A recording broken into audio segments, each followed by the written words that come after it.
The British detained and tortured people in this building. No, not the big glass one. This one here, attached to it. It's called the White House.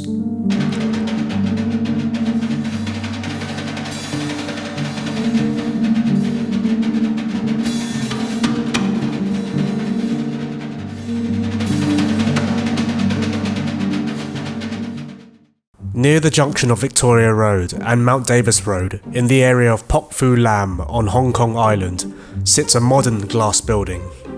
This building is home to the University of Chicago Booth School of Business. It was built in 2018, but attached to the other side is an older colonial style structure known as the White House.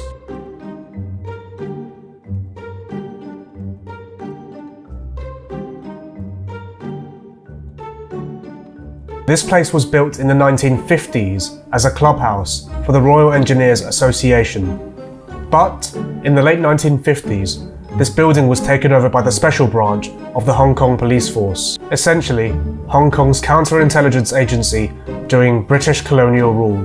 Between the late 1950s and the early 1970s, the White House, then known as the Victoria Road Detention Centre, was used to detain and interrogate those who had been arrested by the special branch of the Hong Kong police force. These included political dissidents, underground communists, and spies for the Chinese Communist Party. In 1967, Hong Kong experienced the leftist riots. These were large-scale demonstrations against the British colonial government, which turned into violent riots and were led by pro-communists who were inspired by the Cultural Revolution happening just over the border in mainland China. They were a lot more violent than the recent pro-democracy protests that have been happening in the past year here in Hong Kong. Dozens of people died. Protesters, police, and innocent bystanders. British bomb disposal experts defused as many as 8,000 suspected bombs. The White House detained many of these protesters who had been arrested during these riots. Many of these people were detained without trial. There were reports of torture and even reports of detainees being executed by British intelligence at the White House. These were the darker days of British rule. 當時咧，港英政府有個緊急法例，就話咧唔需要理由拘捕某一啲人咧。 就7日，咁佢拉咗我咧，第7日佢就話俾你聽，又延續7日，又延續7日，咁所以佢又唔使審訊，總之運完你8月1號入去，就第2年嘅9月9號出嚟，13個月。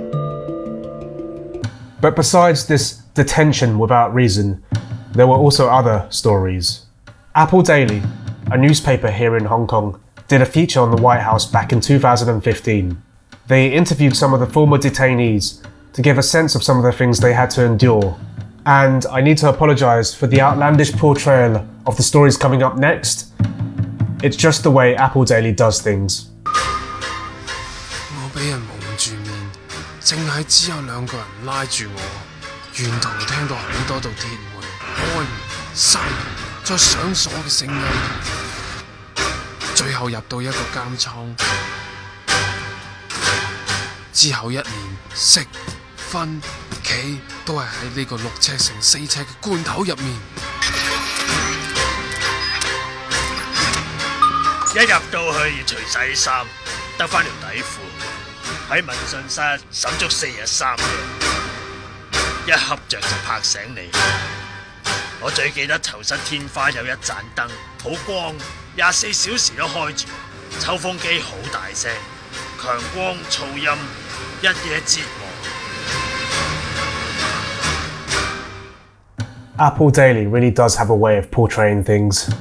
Another interesting story was that of Choi Wai-hung, a member of the Hong Kong Chinese Reform Association, which was this pro-China political group back in the 1960s. His story was told in this book about the 1967 Hong Kong riots, which you should totally read.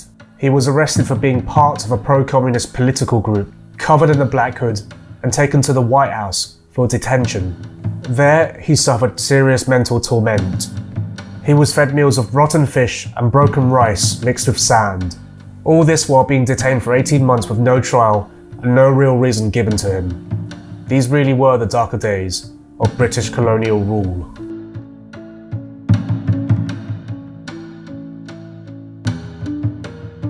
As the political atmosphere eased off in the 1970s, the White House began to be used less by the special branch.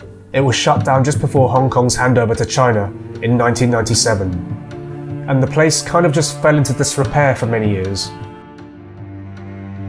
Hong Kong Urbex, a team of urban explorers, filmed a video here before the university campus was built around the White House.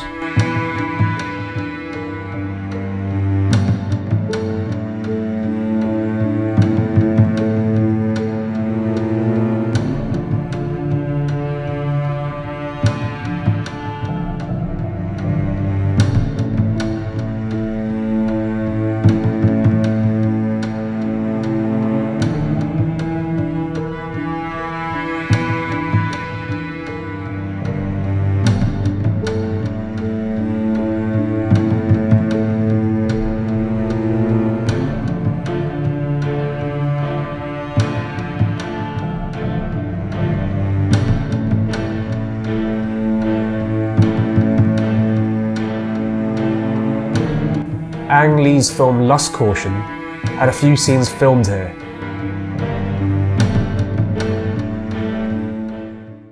A lot of the controversial things that happened at the White House probably took place in the basement level, hidden away from street view. So I decided to go below ground level to have a look. That above me is the Chicago Booth Business School.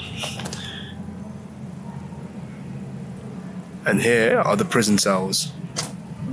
So this is just below the foundations of the new Chicago Booth Business School, which is built over most of the White House. And I believe these are some of the remaining cells, prison cells that were used in the White House.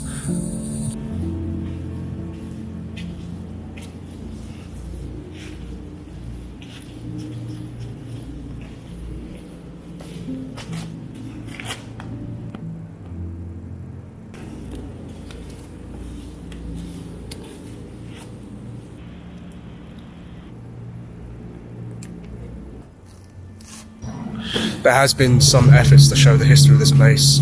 There are some information boards detailing the history of some of the buildings, but not much detail into the history of it, and not many visitors.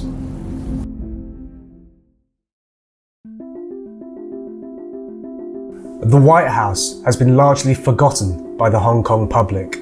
There was very little opposition towards turning this controversial but very interesting piece of history into a university campus. The British colonial government never really disclosed much information about the White House during its governance here for obvious reasons.